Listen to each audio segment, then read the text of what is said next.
After the divorce, something subtle begins to shift. At first, it's almost invisible, a quiet ache in the mornings, an empty side of the bed, the echo of conversations that once filled the air. She moves through the house like a ghost of who she used to be. The coffee tastes different.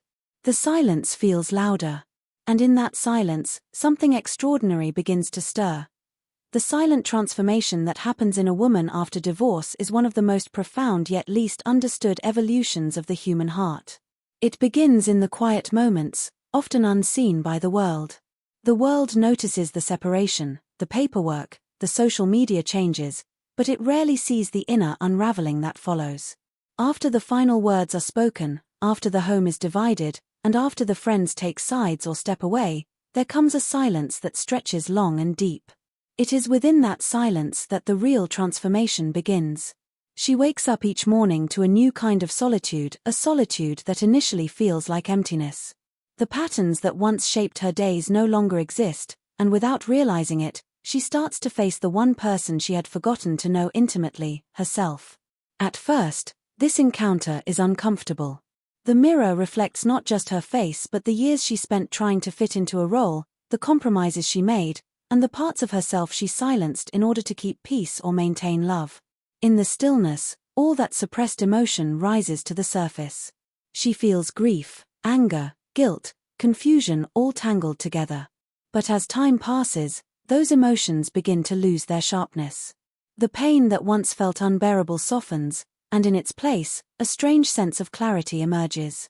She begins to see that this loss, painful as it is not merely an ending but an awakening. The transformation is not dramatic or loud.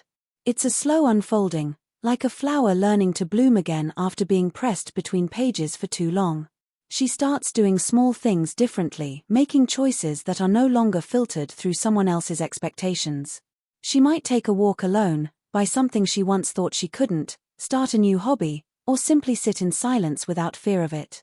These moments, though ordinary, are sacred acts of self-reclamation. They mark the beginning of her becoming whole again. With each passing day, she rediscovers fragments of her identity that had been buried under the weight of compromise. Her laughter changes, it becomes fuller, freer, less cautious. Her confidence returns in whispers before it grows into certainty. She learns to trust herself again, to listen to her own desires without apology. What the world may see as a broken woman is, in truth, a woman being reborn into authenticity. The pain of her ending becomes the soil in which her new self begins to grow, nourished by her resilience, her courage, and her quiet, unwavering determination to find herself once more. How endings are not failures but invitations to evolve into something deeper and more authentic is a truth that reveals itself slowly, often through pain. When a marriage or relationship ends, it's easy to label it as a failure, to see it through the lens of loss, disappointment, or regret. Society reinforces this idea, telling us that love should last forever, that a broken bond means something went wrong. But in reality, endings can hold a sacred kind of wisdom. They are not evidence of failure, but proof of growth, of change, of life unfolding in its unpredictable, honest rhythm. When two people part, it's not always because the love was meaningless, often it's because they've outgrown the version of themselves that existed within that love. In the aftermath of divorce, what once felt like stability gives way to uncertainty. The routines, the shared dreams, and even the identity built around being part of a couple dissolve. Yet within that dismantling lies an invitation, a chance to return to oneself, to look deeply at what was, what wasn't, and what still remains true. Pain, when faced with openness, becomes a teacher. It forces reflection, it strips away illusion, and it asks questions that comfort never could. Who am I without the story we built together? What parts of myself did I abandon for the sake of belonging? What do I truly want now that I am free to choose again? These questions are not signs of failure, they are the first steps toward authenticity. In this space of questioning, something extraordinary happens. The heart, though wounded, begins to soften. The mind, once consumed by what was lost, starts to open to new possibilities. Slowly, she begins to realize that endings are also beginnings in disguise. The life that once revolved around another person begins to reorient around her own truth. She starts to see that her worth is not measured by the success of a relationship but by her capacity to grow through its unraveling. The end becomes a portal to deeper self-awareness, a chance to live with more honesty, to love with more integrity, and to create without fear. With time, the pain that once felt defining turns into a quiet understanding. She recognizes that some stories are meant to end so that new ones can be written from a more conscious place.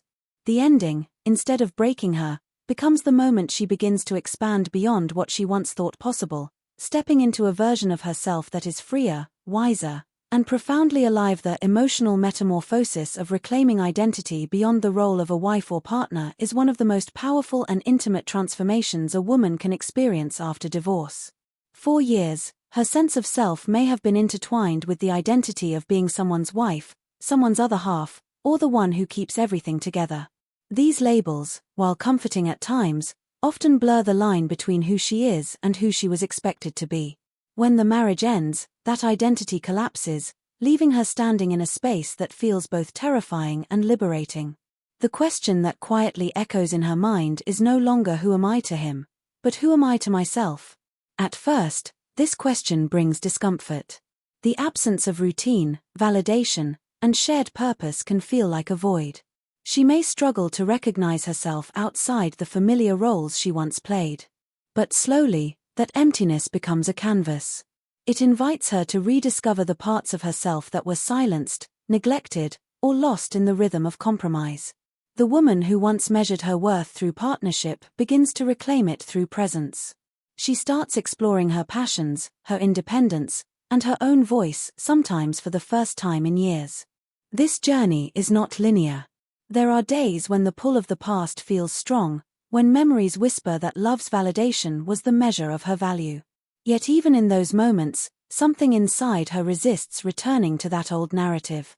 She begins to see that her identity does not depend on being needed, adored, or chosen. It depends on being true. There's a quiet rebellion in that realization, a refusal to shrink herself to fit a role that no longer serves her growth. As she reclaims her identity, she also begins to redefine what love means. It's no longer about losing herself to maintain closeness or silencing her desires to keep harmony. It's about honoring her own needs with courage. She discovers strength in solitude and learns that being alone is not the same as being lonely. She reconnects with her inner voice, the one that always knew who she was beneath the expectations. What once felt like a loss of identity becomes an awakening to her wholeness. She steps forward with a new kind of self-trust, a knowing that her worth was never tied to a title, a role, or a relationship, but to the fullness of who she already is. The bittersweet balance between grief and rebirth after a divorce is a delicate emotional terrain that many women walk quietly, often unseen by those around them. In the beginning, grief feels all-consuming. It comes in waves, sometimes soft and aching, sometimes heavy enough to take her breath away. She grieves the love that once was, the shared dreams, the laughter, and even the small routines that built the fabric of her everyday life. But beneath that grief lies another emotion, one she may hesitate to acknowledge at first: relief. It is not the relief of escape, but of release. It's the first whisper of freedom after years of trying to hold something together that was already slipping away. This duality is where transformation begins. As she moves through her pain, she realizes that grief and rebirth are not opposites but companions. The more deeply she allows herself to feel the loss, the more space she creates for renewal. Each tear shed becomes a cleansing act, each night spent alone a quiet reclamation of her own presence. Grief, in its strange wisdom, breaks open the heart, making room for something new to take root. It teaches her to sit with discomfort, to face herself without distraction, to understand that healing is not about erasing pain but integrating it. There is a moment, often subtle, when she begins to sense life returning in small, unexpected ways. A song moves her again. The sun feels different on her skin. She laughs, genuinely, for the first time in months. These moments don't erase the sadness, they coexist with it, weaving a new emotional fabric that is richer, more textured, more real. Through this balance of grief and renewal, she learns that rebirth is not a dramatic event but a gentle unfolding. It is the slow recognition that she is no longer who she was, and that this new version of herself deserves tenderness, patience, and trust. She begins to see beauty even in what was broken. The cracks that once felt like scars become the lines through which light enters. The woman emerging from this process carries both her pain and her growth with grace. She understands that the ending of love does not mean the end of her capacity to love, but rather the beginning of loving from a truer, deeper place. In the dance between grief and rebirth, she becomes both the mourner and the creator, someone who has walked through fire and now carries the quiet strength of knowing she can begin again. The quiet power of a woman who no longer seeks validation but lives in the truth of her becoming is one of the most profound transformations that can follow the end of a marriage. In the beginning, she may not even realize how much of her life was shaped by the need to be seen, understood, or loved by another. Validation was once the invisible thread that tied her self-worth to someone else's approval. When that bond breaks, the silence that follows feels almost unbearable. Yet, within that silence lies a new kind of strength, one that does not come from being chosen, but from choosing herself. As she begins to navigate her life alone, she notices subtle shifts. The opinions that once defined her decisions begin to lose their power. The need to explain her choices, her emotions, or her path starts to fade. She learns to find comfort in her own company, to trust her instincts without second-guessing, to embrace the parts of herself she once thought were too much or not enough. It is in these small acts of independence that her quiet power begins to take form. This power is not loud or boastful, it does not demand attention. It simply exists, steady and unwavering, rooted in self-awareness and peace. She no longer looks outward for permission to feel whole.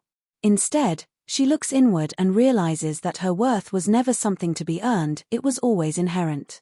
This realization changes the way she carries herself, the way she loves, the way she speaks. She starts to draw boundaries not as walls but as acts of self-respect. She says no without guilt and yes without fear. Her relationships begin to reflect this shift too. She no longer clings to those who drain her spirit, nor does she chase connection for the sake of avoiding solitude. She learns that her presence, her energy, and her love are sacred offerings, not currencies to be traded for affection. There is a calm that surrounds her now, a quiet confidence that others can feel even before she speaks. It's the calm of someone who has walked through loss and found herself on the other side, not broken but expanded. She understands that her becoming is not a destination but a continuous unfolding, a life lived in alignment with truth rather than expectation. The woman she is now doesn't seek validation because she has learned to validate herself, and in that self-recognition, she discovers a kind of freedom that no one can ever take away.